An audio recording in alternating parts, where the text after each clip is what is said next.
Thank you for joining us. We're back in the boardroom, and now we are going to preview this weekend's game at Kentucky versus the Wildcats. Hunter, tell me what I need to know about this Kentucky team. They have a quarterback that's not putting up horrible numbers. He's completing almost 70% of his passes. He's averaging 322 yards a game. He's got 8 touchdowns. You know, that's pretty solid, but he's about all they have. Right. And he didn't even play last week. He's kind of banged up, so this will be the second, week in a row we've played a quarterback that's banged up. They do have 2 good running backs. They've got Raymond Sanders, who's very quick, very shifty. They've got Jonathan George, who is your prototypical, power speed combo running back. But those guys have yet to put up 100 yards.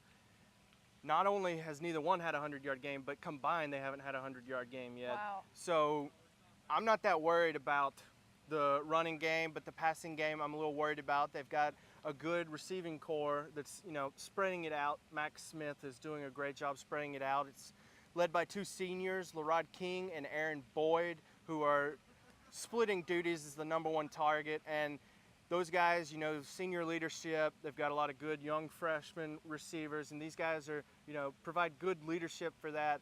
But the thing I look for in Kentucky is how are they going to handle our front 4? Because they've only given up 4 sacks all year, but 3 of those were against Florida, who doesn't have as good of a front 4 as we do. Right. So I think that, that's going to be the key.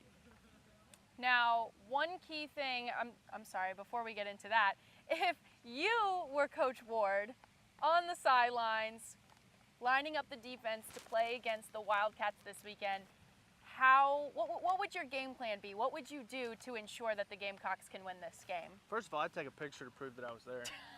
Of course. No, I would spy the quarterback. I would use Shaq Wilson to spy the quarterback because, Kentucky's offensive coordinator, Randy Sanders, said that they were going to move Max Smith around a lot. I don't know how well that's going to work out because I've seen him, even when he rolls out, he's very awkward. Right. He's tall, lanky. There's nothing wrong with that, but it's not the greatest combination for a running quarterback. But I would spy him with Shaq, and then with Devontae Holloman and Reginald Bowens, I would have them guard the flats, because Kentucky is a big fan of bubble screens, wide receiver screens, and dink routes, and that's how I would counter it, because if they hand the ball off, Shaq's there, and Bowens and Holloman are athletic guys that can easily get there and provide support. Plus, you got DJ coming back, which will be huge. He's probably going to knock out like 3 of the players or something. He's ready for sure. Free DJ, right? I am praying for those players. Oh my gosh. Well, one big thing, I guess, I don't know, give or take, depending on how you look at it, could be a big thing, is that Kentucky has yet to score a touchdown in the first quarter of any of their games yet this season. If you're Spurrier, what does that trigger in your head? What's your goal to kind of capitalize on that, I guess? Get on the board early and often. You want to get on the board early and often. Score as many points as you can as early as you can, because that just puts the odds more in our favor. We're already going in as, I think last time I saw, 21-point favorites. So, Carolina's got better talent, so they're favored, obviously. But if you can get on the board, that's just going to make it more difficult for them to come back. They are a second and third quarter, team. They really put it on in the middle of the game. But if you can get on them early, they won't have a chance, to be honest. All right. Now comes the fun part of previewing the game. I think it's fun. Let's give our prediction for what the score is going to be this weekend.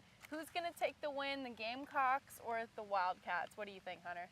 You don't want to go first? I can go first if you'd like me to. I'll go ahead. No, I think Gamecocks will win. I think it'll be a little closer than most people think.